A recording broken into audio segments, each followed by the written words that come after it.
5-Year Mission the Podcast, Episode 51.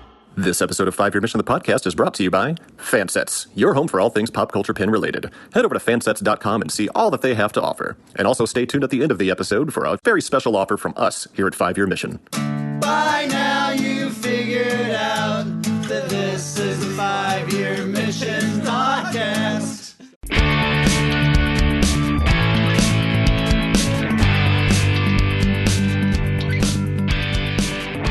Welcome to 5-Year Mission, the podcast, the only podcast hosted by a band called 5-Year Mission. I'm one of your hosts, Andy Fark. Joining me tonight, Mike Rittenhouse. Hi.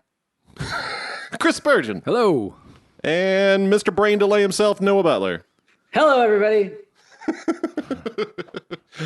We are hopping back into a fan favorite series.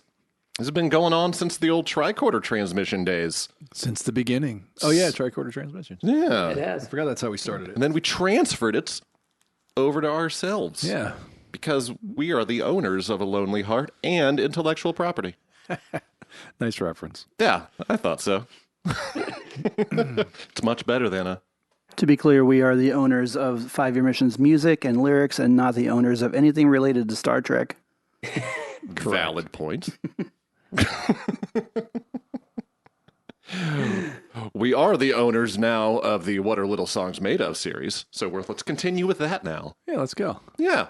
Next in line, we have The City on the Edge of Forever. Probably one of Chris's biggest challenges because it was one of the first big top 5 fan favorite episodes out of pretty much anybody that you poll about the original series. Somehow I kept getting fan favorite episodes, but this one was definitely the heaviest. Oh God, yeah. Of all. Yeah. I mean, you got a bunch of craziness happening, literal craziness, and you had a love story, and you got time travel, and well, let's talk about the episode. Yeah, let's talk about the episode. Well, yeah, that's the episode. I was recapping slowly but surely.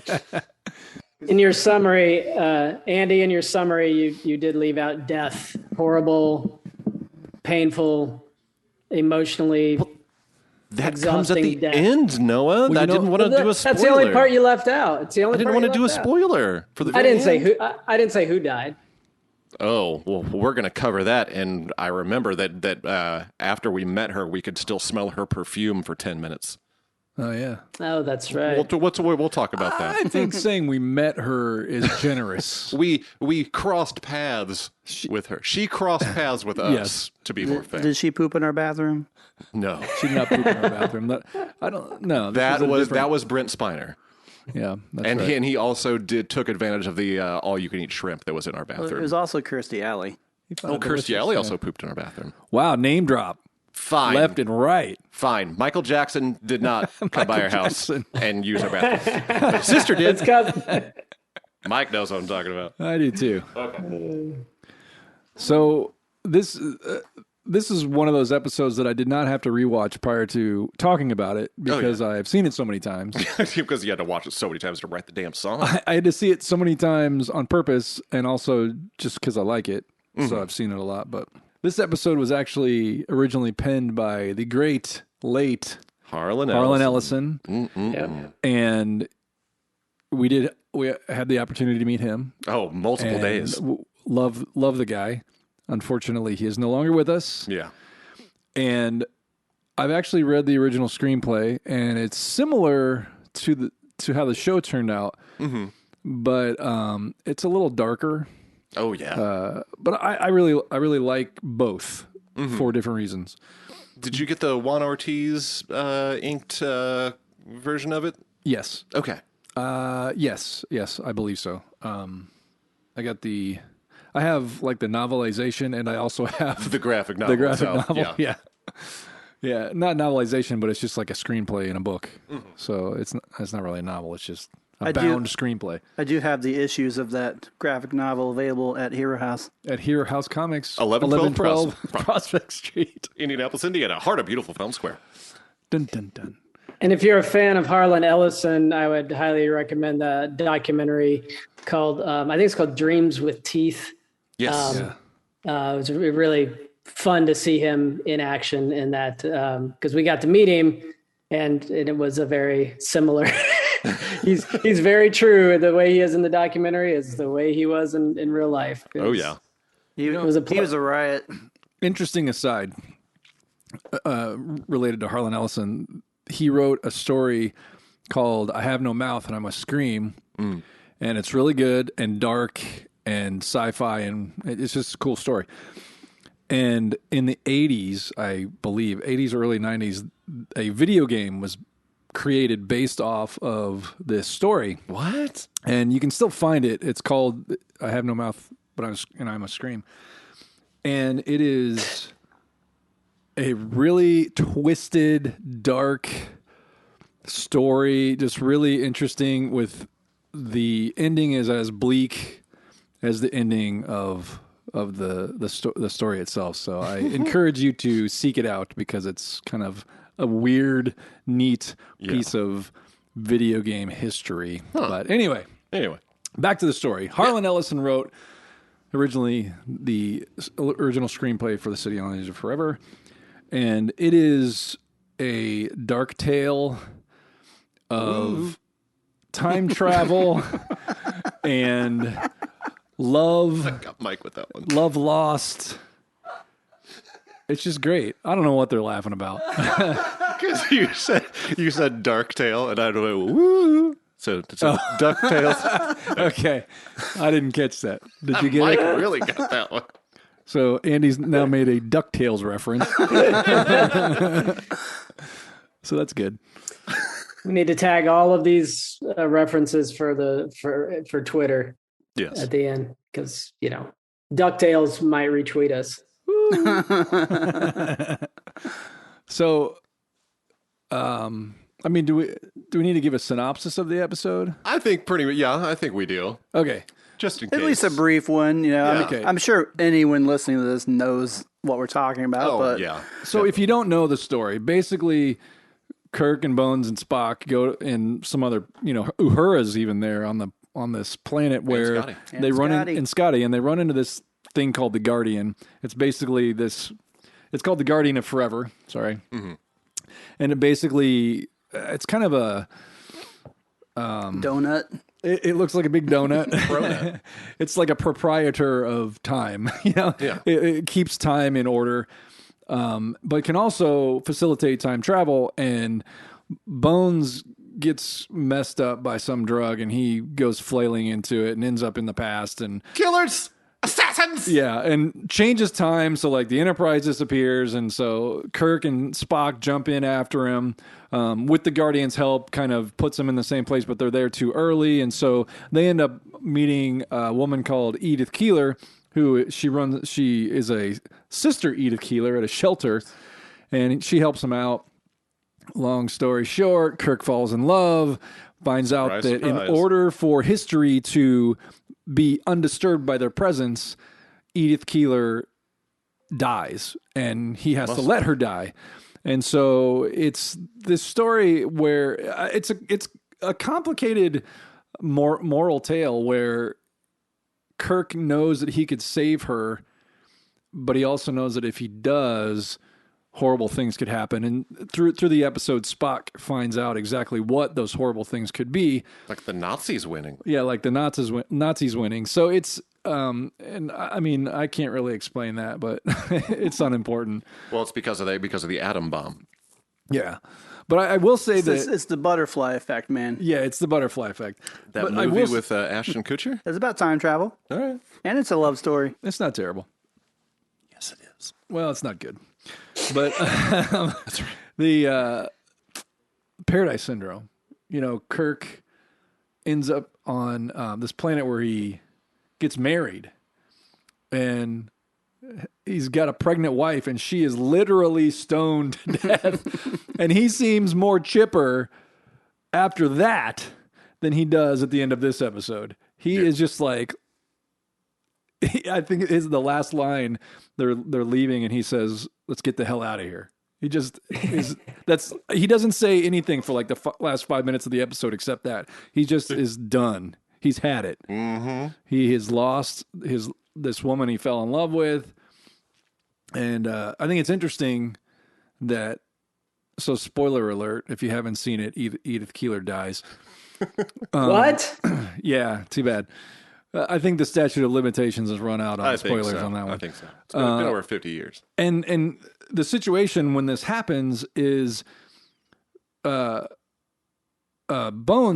has been in this fugue state, kind of, Yeah. and he's just waking up, and Spock and Bones and Kirk are just all just reunited, and Edith is crossing the street, and this truck is coming towards her, and Bones doesn't realize that to save her, destroys history, basically. And Kirk is the one that holds Bones back from going to save her. And so not only does he not save her, but he prevents someone else from saving her. And of course, Spock is just sitting there like, Do you realize what you've done? yeah. And he's, and no, Spock is like, yes, He does. He does, Doctor. Yeah, yeah. I mean, Kirk is like he knows. beside himself. So it's a real. I mean, it's a powerful story, and I think that's why it's one of the most loved stories in Star Trek, which made it really daunting to have to write a song about it.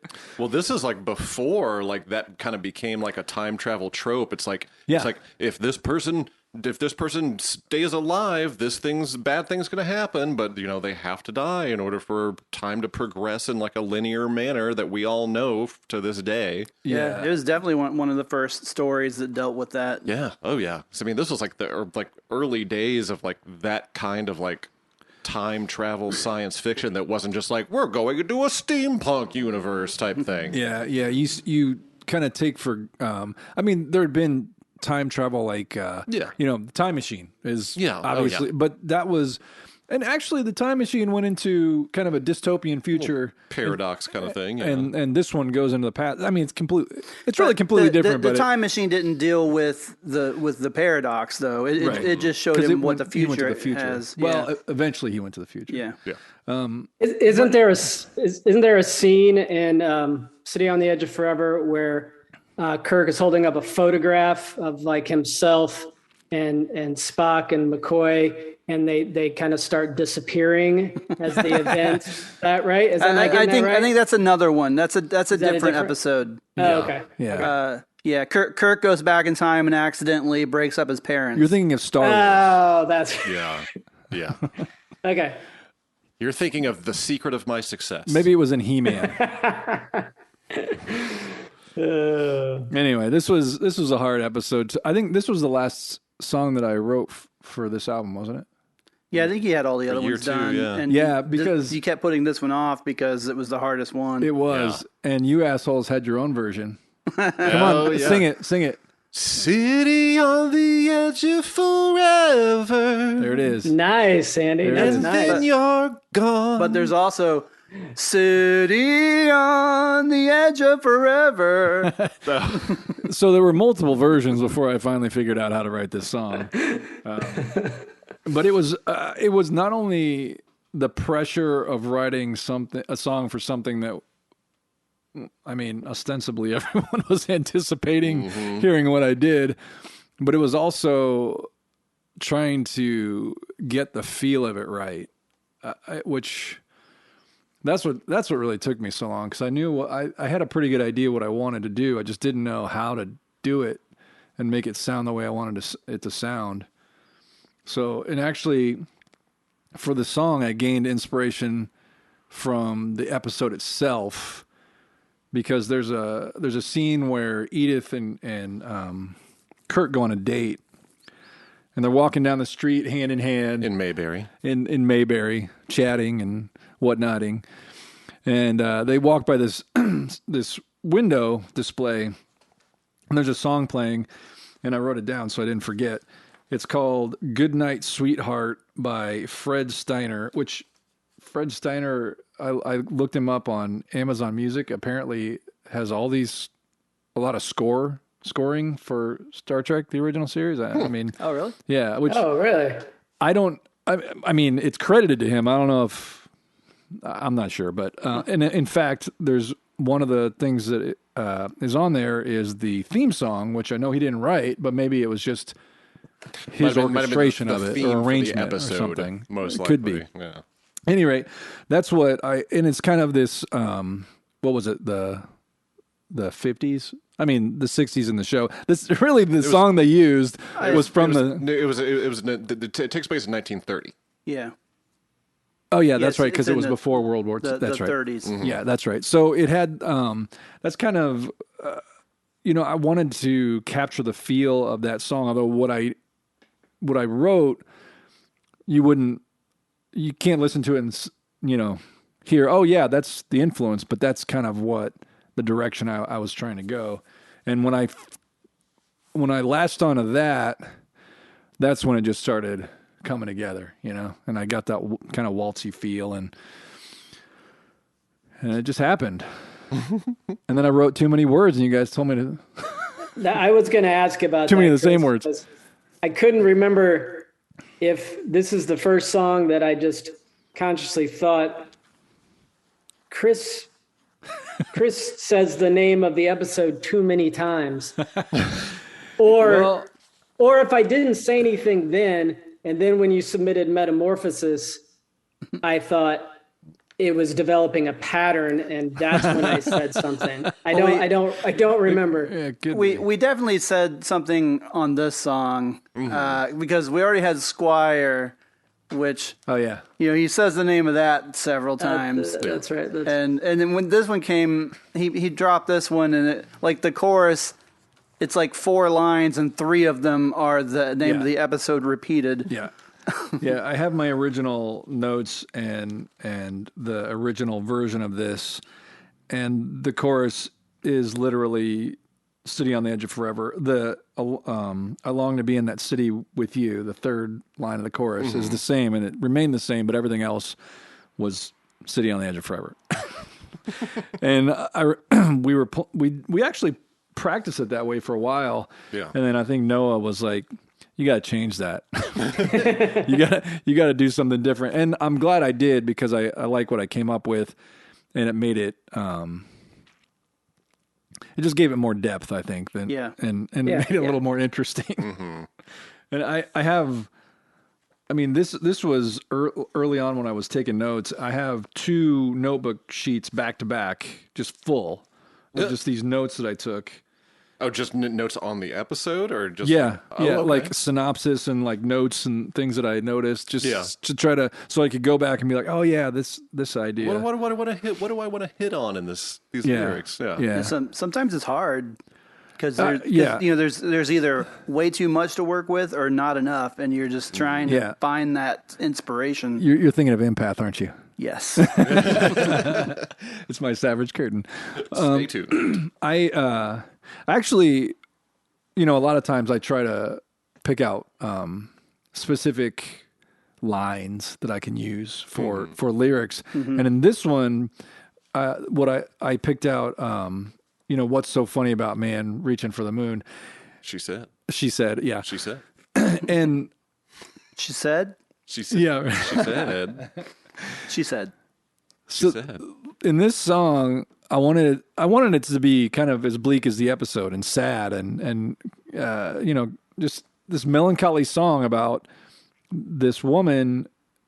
It's kind of a this ode to Edith Keeler. Mm-hmm. But in the end, I also wanted it to have a little bit of positivity, because she was for a short time, she was such an inspiration to Kirk.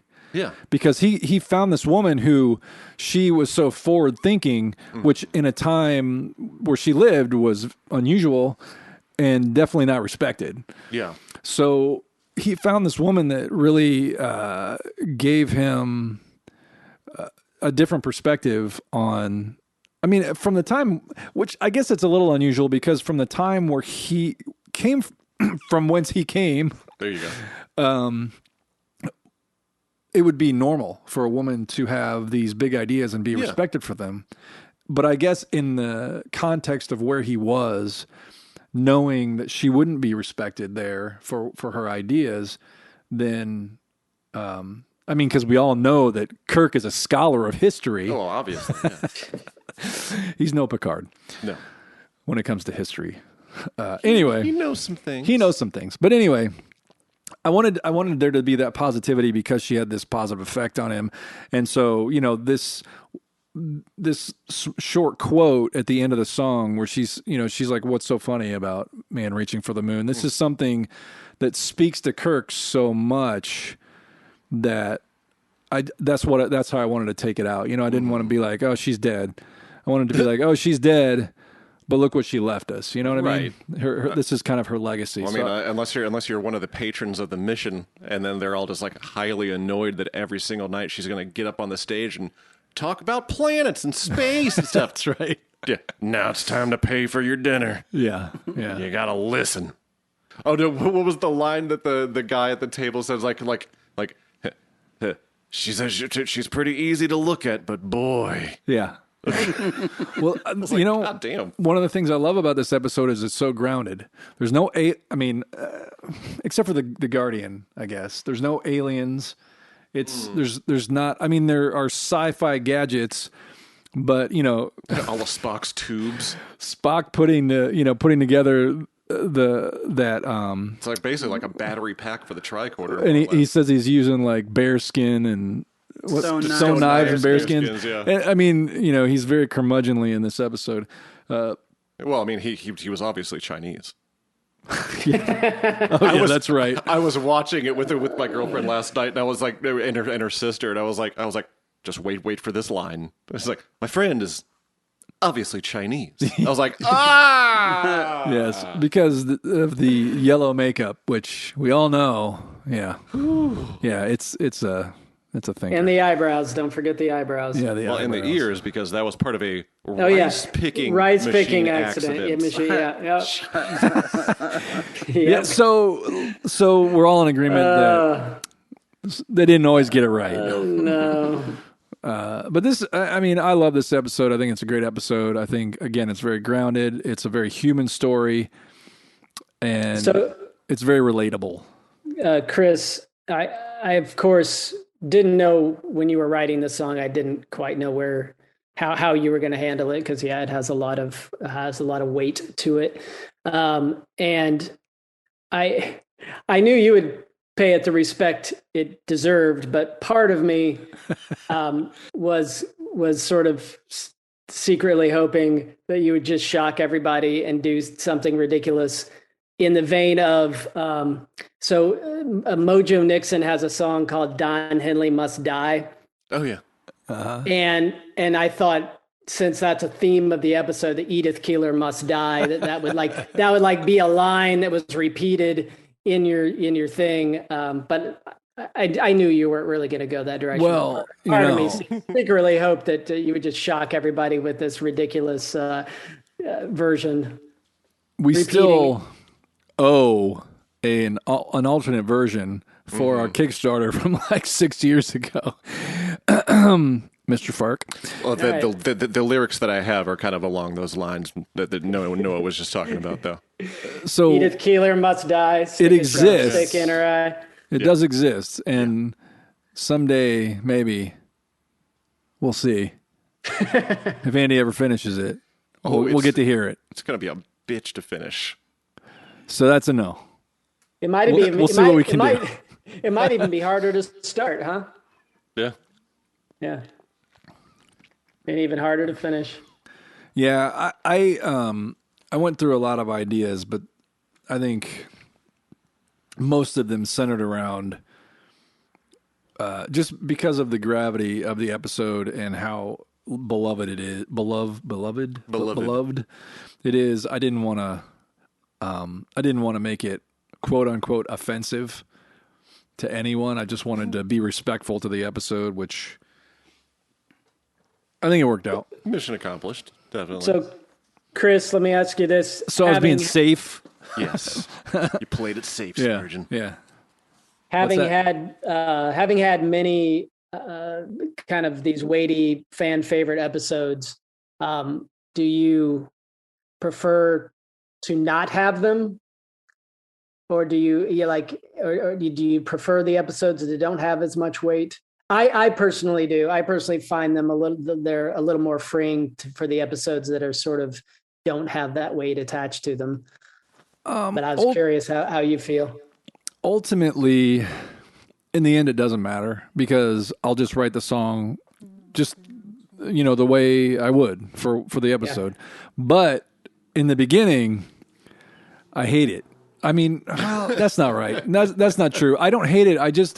It just feels stressful. It feels like a daunting task that's been put upon you. It's a lot of pressure. Yeah, and you have a lot to live up to with like, the heft of those particular episodes. Yeah. I mean, I originally pulled Trouble with Tribbles for year 3. Yeah. But then we decided to do the EP. Mm-hmm. But initially, I had pulled it. And I'm just thinking, oh, man, what am I? There's another one I got to do that's going to be a big one. Mm-hmm. So, but at the same time, it's kind of fun it's a challenge, So I do like that, but I am, afraid of screwing it up a little bit. So it's kind of double-edged sword there. I think we should also mention that we reworked this song. I did a fast version that we play live or have played live many times in the past couple of years when we actually played live. And so some people may have heard that and some people listening may not have heard the fast version that we've done live. Yeah, that's a good point. Although that was on our live, but not on our live album. Patreon exclusive album. Yeah. So here's our Patreon plug right there. There you go. That was in the middle of the show. Yeah. That version, I don't think there was any logic behind it as far as we didn't have any special agenda with it. We just decided we wanted to see if we could rock it out just because we wanted another. Yeah. It was really one of those songs that we were just kind of messing around with where like we'll do different versions in practice and be like, let's just play this really fast, or like, let's do this one super slow, or let's do this one jazzy. And this happened to be one of the ones that it was like, that's actually pretty good. Yeah, that kind of works. Well, and people were always requesting it. Yeah, that's and, a lot. And it's kind of hard to put that in the middle of a set where all the other songs are bangers, and you got this one that's just like kills the mood altogether. Yeah. And quite frankly, it's I mean, it's so fast. It's difficult to sing it with. Sing it really well because when we do it really fast, it's a lot easier to sing when it's slower. Mm-hmm. But it's a lot longer when it's slower. Yeah, and so it's a little more. I think it's actually a little more exhausting to do it that way. We've done the regular version of like acoustic sets that we've done. Yeah. So it makes sense more there. A few times, yeah. But I enjoy doing it the fast way. Because it kind of changes the quality without changing the song, because it's almost like you're singing this anthem to Edith Keeler. It's like this sad anthem that but it's this kind of dedication, and it's almost it's kind of like if you were, this one's for you, Edith. Yeah, like if you, if you were lamenting Edith Keeler, it's another one of the emotions that you would have. This kind of sad anger. Almost. So I kind of like it from that perspective too. Yeah. Did we get the fast version recorded, like in the scare quotes studio? Not studio recording. I don't think so. No. Okay, because I know we have several alternate versions of stuff that hasn't been released yet. We did get the studio version of Patrick's Menagerie, which is to be released. Yeah, I think that's as far as we've gotten on that. All right, I think so. We have several songs that are pieces in the middle of recording. Yeah. Anything else on City, guys? I really like the bass line I came up with for it. Of course you'd say that. Of course you do. Well, I like the little climby thing I do on the chorus. And when we switch it to the more rocking version, I kept that as part of it. Mm-hmm. And I play the same thing. It's just, it's the same notes. It's just slightly different because it's in 4/4 instead of 3/4. But I'm really glad that it fit that too, because I really liked bringing it over and like keeping it as part of the song. Patrick does some backup vocals on this that it's pretty, some just kind of standard behind the chorus, but I really like it. It kind of gives it a little bit of a extra sweetness, So does his guitar on this song. It's really pretty. Yeah, it's real like minimalistic, but it still adds like a nice little tone to the fullness of the song. Yeah. Speaking of Patrick, he couldn't be here tonight. I had invited him, but he had something going on. But he and I are going to get together so he can share his thoughts and memories on this song. And this seems like a good opportunity to drop that right here.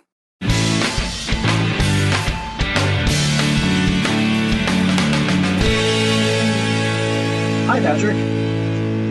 Hey, Mike. How's it going? All right.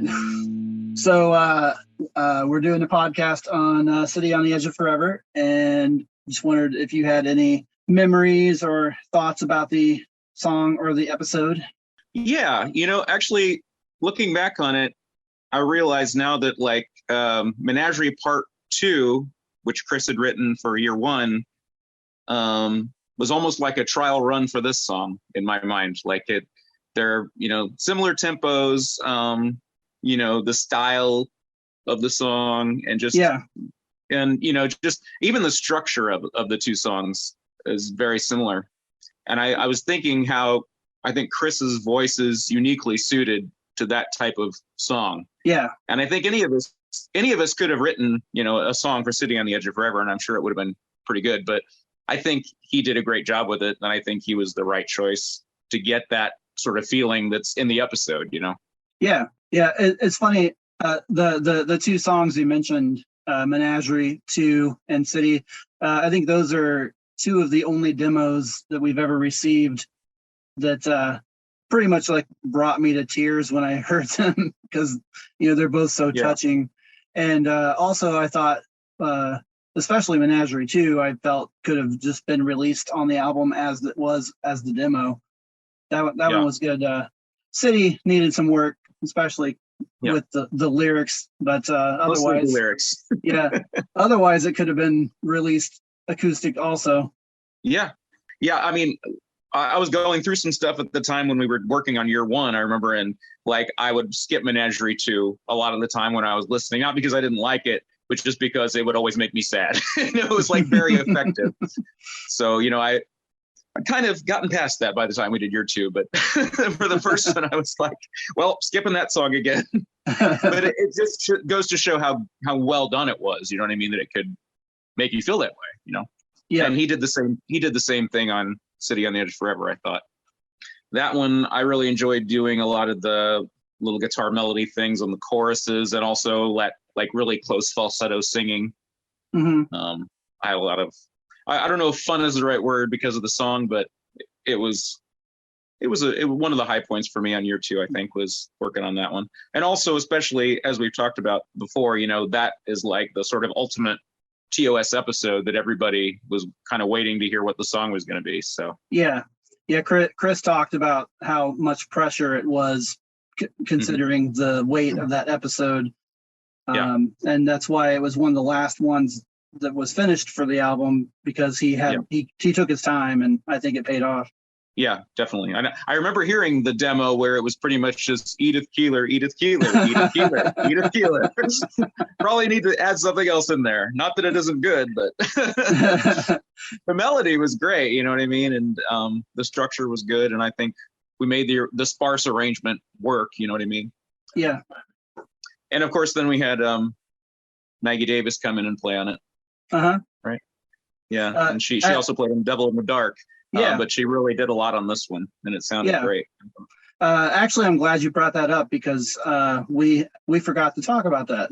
So, I mean, I thought about it beforehand, but then it never came up during the conversation. So I'm glad you remembered to mention that. She's a really, really gifted musician. Yeah, and I like to see them on Devil in the Dark too, but I know this is the one that she actually like prepared for and worked up a part for, and it turned out really well. Yeah, it was perfect. It's just, I think I mentioned it back in the day, you know, that I was always, Chris kept getting like the most well-known episodes every time we drew episodes. And I was a little annoyed about it for a while, but then I realized too that oftentimes it would be more fun to write about the lesser episodes, you know, like I could do anything I wanted, you know, on some of those, you know, early ones like Charlie X or whatever. Whereas, you know, City on the Edge of Forever, people are like waiting for it and you better not let them down. You know? Yep. Yeah, there's a lot less pressure for a song like the Mark of Gideon. Yeah. I've gone through several different versions of that. But anyway, just for the heck of it. But yeah, it's not because of pressure. It's just getting it how I want it. You know what I mean? Yeah. So yeah, that one has transformed quite a bit. But that's another story. Any thoughts on the episode of City on the Edge of Forever? I mean, I don't know what I can say about it that hasn't already been said. You know what I mean? It's a lot more personal of an episode than almost anything they ever did, you know? Mm-hmm. So it really kind of sticks with you and people remember it. I mean, there's so many episodes that are kind of by the numbers. I mean, good, but, you know, kind of the same plot over and over again, like we've talked about and joked about. But that one, you know, really kind of, you have to sit with it. And once you've seen it, it kind of doesn't go away. You know, it really kind of sets a mood and it kind of keeps it there. And any love interest Kirk might have after that, you're always comparing it to that episode, you know? Yeah. Because like, well, she's not as good as Edith Keeler for him. You know? Even if he seems more upset at this person's death, she's still not as important as Edith Keeler. Yeah, it's never as tragic. All right, well, thank you for joining us for City on the Edge of Forever. It's great to be here.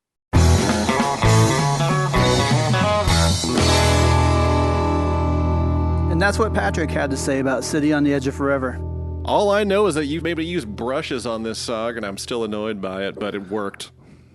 What a baby. I am. What a baby. Brushes. I hate brushes. I hate brushes. I hate the weird tiny sticks. You're a percussionist. No, I'm a drummer. You're a percussionist. Percuss. He's going to have to do a lot of bleeping if he percusses. That's right. So not only did I have 3 City on the Edge of Forevers in the chorus, but every single verse was Edith Keeler, and then a line, and then Edith Keeler, and then a line. That's every single what verse it was. had Edith Keeler 4 times. Yeah. And I went back and I took out the 3rd line of every verse and replaced it with different words. Mm-hmm. You're right. I remember adjusted that. here and there That's to make things make sense. It wasn't just yeah. the name of the episode. It was, you also said Edith Keeler a lot. Yeah, I remember that now. I said Edith Keeler like 12 times in a span of like a 3-minute song. And then I said City on the Edge of Forever probably 9 times or so. So it was basically Edith Keeler, City on the Edge of Forever, and that was it. And then like there were 4 other words in it. Now, if you had said Edith Keeler must die that many times, I probably would have been all right. A different story. Yeah, that would have been fine. That's perfectly fine. I think I'm going to write that song regardless of whether or not Andy ever finishes his. Which is, it just needs the music. It's just going to be a pain in the butt because it's going to require like 12 different pieces of percussion. And wait, I thought you weren't a percussionist. I thought you were just a drummer. For this, I will be a percussionist. So he can be a percussionist. I see. It's a choice. Yeah, it's a choice. Interesting. He made a People can choice. see my face right now. What I wish we could see is like an actual filmed version of Ellison's original story, because I had forgotten how very different it is. Like in the because I was looking in, of course, Memory Alpha. Yeah. It's a wealth of knowledge when it comes to every single episode of Star Trek. It's been a while since I've read it, so I don't remember exactly. Well, because in the original story outline that Ellison wrote, McCoy wasn't even in this episode, and the crewman that went crazy was a guy named Beckwith. Oh yeah, who went crazy and murdered a fellow crewman named LeBeck. That's right. Because bunch of Becks. Beckwith was dealing drugs amongst the crew. Yeah, and so LeBeck was going to out him. So instead of getting caught and going into the brig for a while, that's right, he decided to just murder him, straight up murder him. Dang. And then Very and then un-Star once Trek. it all came out, Kirk actually ordered his execution. That's insane. Like, imagine how dark of an episode that would have been. Yeah. It's dark enough as it is. Yeah, exactly. Yeah. It's so crazy. Oh, you know what I love about, I mean, I like a lot of things about this episode, but at the end, when Bones comes out of that doctor's office or wherever he is, he comes out into the street and Kirk and Spock see him and they rush over to him. And it's like the buddiest thing I've ever seen. Oh, they're yeah. like, ah, they're so excited. together again. Yay. And they're like hugging and clapping. It's hilarious. It seems very juxtaposed to what's going on in the episode. It's funny. Anyway. Yeah, what's also funny is that apparently Gene Roddenberry actually objected to the drug usage in Ellison's original script because he didn't think that drug usage would still be a problem in the 23rd century, especially among starship crew. Interesting. I appreciate Roddenberry's effort to idealize the future. Mm-hmm. However, there are things that just are never going to go away. Oh, and people need them drugs. Not with that attitude. Not with that attitude. People are people, man. And apparently, Joan Collins credits her then 4-year-old daughter Tara for her decision to actually appear on Star Trek because her daughter was a fan. I did know that. And for context, Joan Collins is who we were talking about earlier when we said that we met her, which we didn't. Andy and I were doing an interview. We're sitting there. This guy's interviewing us. We're in the middle of this interview, and Joan Collins and her handler come through, and she was just not interested in us being there at all. She was with her sunglasses on indoors, no windows anywhere near her. She seemed a little perturbed that they had brought her through the room where humans were. Nobody. Yeah. So that was our brush with Joan Collins. Yeah, she walked past our booth once, and then we accidentally ran into her while doing an interview. I'm sure she's delightful. I'm sure she is. She was completely lovely on stage during her panel. Yeah. But then, oh man, our run-ins with Harlan Ellison. We've talked about him on the show before. Yeah, he was great. Oh my God, that guy. Oh man, he was a trip. I mean, it's like, and he was one of the, we meet a lot of really nice people. Yeah. But he was super friendly, and he didn't have to be. No. And he has this, I know this word is used a lot around him, but he has this very acerbic quality about him. Curmudgeonly. Yeah, and it's so fun. It was so fun to watch he and Walter Koenig together because they were really good friends, and it's just too bad that he's no longer with us because he just this very interesting, fun mind. I still will never forget standing in the hallway between the stage and our green room and just hearing this noise coming from like out in the auditorium, just like and like I was looking at Adam who runs creation. I was like, what is that? And it just kept getting louder and louder and louder. And all of a sudden, Harlan Ellison's like little hover-around rascal scooter comes crashing through the doors leading to the backstage hallway. And I was like, Harlan, you okay? He was like, oh boy, let me tell you. Last night I stayed out a little too late. They just rode me hard and put me away wet. Why do you have a weird accent? Because that's how he was talking. And then I looked at him and I was like, well, you're in Vegas, so luckily enough, you didn't have to pay a lot of money for that like they normally charge you out here. And he laughed so hard it made my day. Well, so good. That's like one of my favorite memories of him. Him and the visual of me looking over to my left as we're playing Walter and him out onto the stage with Back in the USSR, and they come out dancing forehead to forehead through fun. the holodeck doors. Oh, so good. We got good memories. Got them. I'd love to have more memories. Yeah. Yeah, Adam. Well, you're getting old. Yeah. They can't last forever.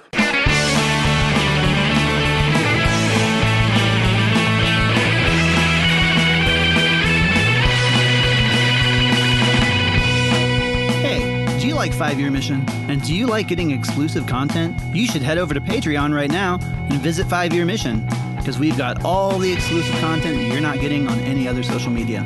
There's videos, pictures, sometimes we post news there before we post it anywhere else, behind the scenes of us working on albums and podcasts, and sometimes just pictures of us goofing off that we don't put anywhere else, only on Patreon. And there are many options to choose from. You can be a lieutenant commander, you can be a captain, you could even be an admiral. Each of those comes with their own special perks. One of the perks of being an admiral is that you get to be a producer on this podcast. Currently, our producers are Carol Jones, Jen Tift, Helen Lake, Steve and Frankie Polopoli, Roxy and Becky, Debbie Rinke, Madison Rachel Jones, and Jim Morehouse. So what are you waiting for? Go to Patreon/5-Year Mission right now. That's the number 5-Year Mission. And sign up. It's that easy.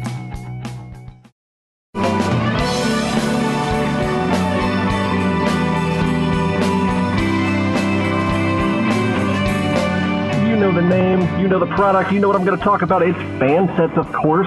You know what? They got all kinds of cool stuff, from Star Trek to DC Comics to Ultraman to Irwin Allen. But of course, we're going to talk about Star Trek. They got that Tom Paris plate pin. Tom Paris from Voy. From his appearance on Star Trek Lower Decks. That's pretty awesome, which I still need to personally order. You can also get the Strange New Worlds ship memorial set. Ooh, that thing is fancy as hell. Go on over and get that. Put it in your cart. Add some fan danglers to it. Add some display sets. Head on over there. Fill up your cart. Add in the word Trek Geeks upon checkout. All caps, no spaces, Trek Geeks. Get 10% off of your entire order. And remember, if you spend $30 or more, you get free shipping. Fansets, our PinSap character, and we thank Fansets for sponsoring each and every episode of 5-Year Mission, the podcast.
you no more.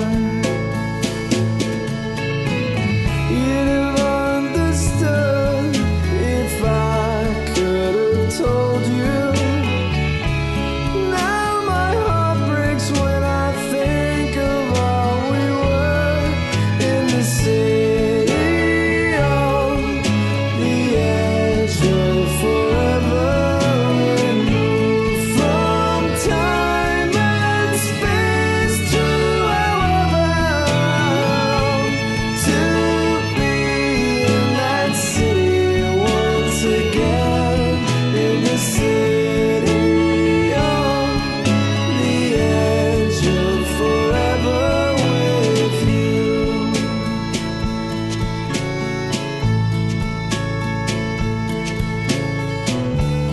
What's so funny about man reaching for the moon? She said, she said, she said, she said, she said, she said, she said, oh, she said. And now we're back. What, Chris? Can you just answer that real quick? What is so funny about man reaching for the moon? I mean, could come up with one funny thing about man reaching for the moon. Each of us will come up with one funny thing about man reaching for the moon.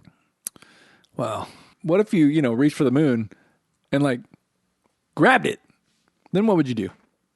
I don't know. What would you do with all that power? You would have like a moon. But what if you reach for it and you got the moon and it's like the size that you it's like perspective. Do you want the size. moon, Alice? I'll reach up there and lasso that moon for you. Oh, it's my best Jimmy Stewart. Noah, now's your chance. You have to come up with one funny thing about man reaching for the moon. There's really nothing funny about it. I mean, that's the point. It just says you. Oh. There's got to be one funny thing. All right. Well, we haven't found it yet. No. I think it would be funny.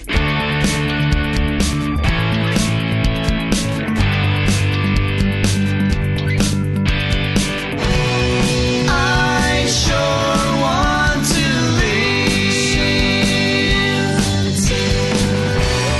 I sure want to leave.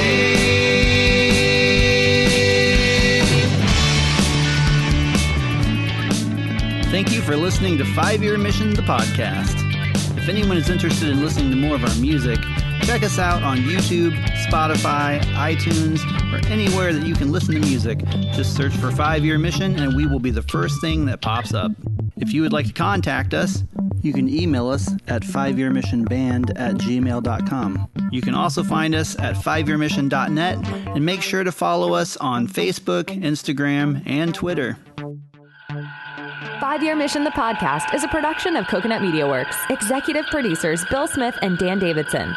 For more great Star Trek discussion, discover the other shows of the Trek Geeks Podcast Network at trekgeeks.com or find us in Apple Podcasts, Spotify, or your favorite podcast app. This has been a Classic Rittenhouse production.